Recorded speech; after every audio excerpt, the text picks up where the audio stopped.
Du coup, je vais vous parler de l'atelier 3. Nous, notre sujet, c'était comment co-construire des projets avec différentes parties prenantes pour répondre aux besoins du territoire. Donc, on va avoir des choses en lien avec l'atelier 2. La première des choses qui est ressortie, c'est vraiment le besoin de clarification. De savoir dès le départ dans quel périmètre on est, avec qui on va en fait co-construire ce projet-là, d'avoir vraiment une transparence qui est posée dès le départ. Donc un cadre très bien identifié, où sont aussi définis les pouvoirs de chacun.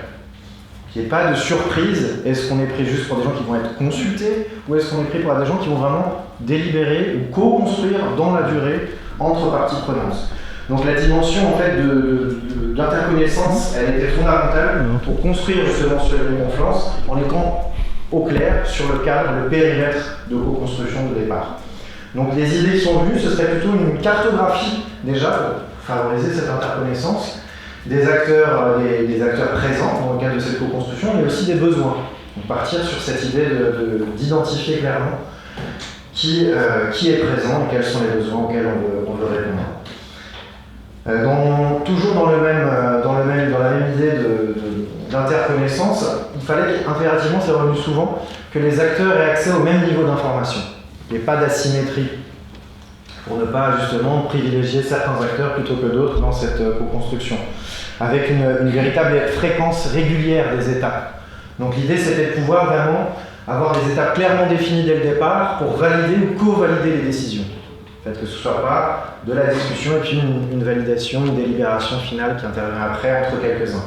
Donc vraiment d'avoir des étapes régulières pour justement structurer ce lien de confiance tout au long de la co-construction. Donc on s'interrogeait aussi sur les formats des réunions qui permettent ou non à tous de participer. Ça aussi c'est important. Vous avez l'exemple. Si on fait les réunions sur la mobilité comme c'est fait quelque part par ici en matinée, qui est-ce qu'on aura autour de la table? Vraie question. Un autre pour le côté convivial aussi, il y a eu pas mal de propositions dans l'atelier 2, j'ai cru comprendre. Nous on avait donc l'idée de temps de valorisation, de convivialité pour justement essayer de mettre en exergue un peu tous ces efforts en commun, mis en commun dans le cadre de cette co-construction. Donc aussi ne pas négliger la valorisation de ces moments alors qu'ils nécessitent énormément de temps et d'énergie pour chacune de ces structures, chacune de ces personnes. Donc il y avait aussi ce besoin un petit peu d'utopie pour mobiliser les gens et de convivialité.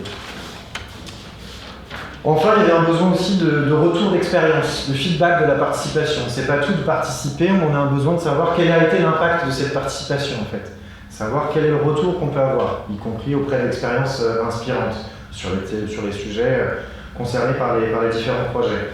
On s'est aussi beaucoup interrogé sur la condition d'émergence des initiatives, des besoins en fait.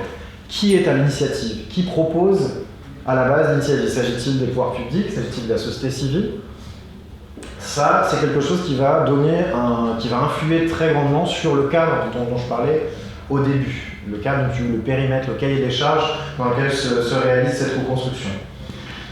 Il fallait aussi un point de vigilance sur le fait de ne pas chercher à gommer systématiquement les conflits dans le discours. Les conflits existent, les conflits d'usage, on les a vus sur plusieurs exemples concrets.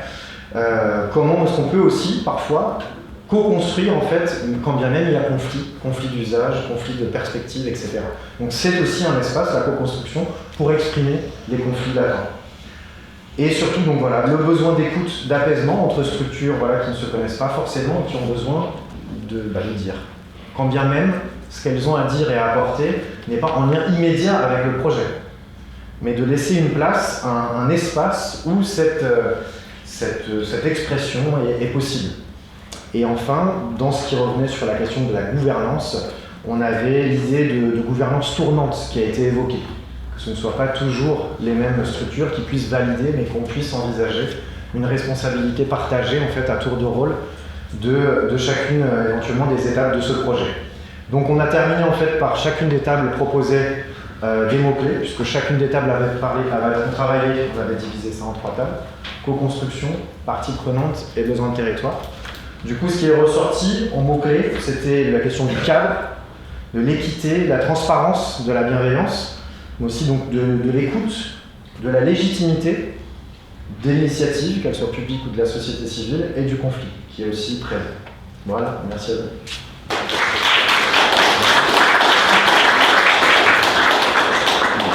Sûrement, donc, les rendus de chaque atelier, c'était vraiment très intéressant d'avoir ce regard rapide, synthétique et personnel des trois comptes rendus.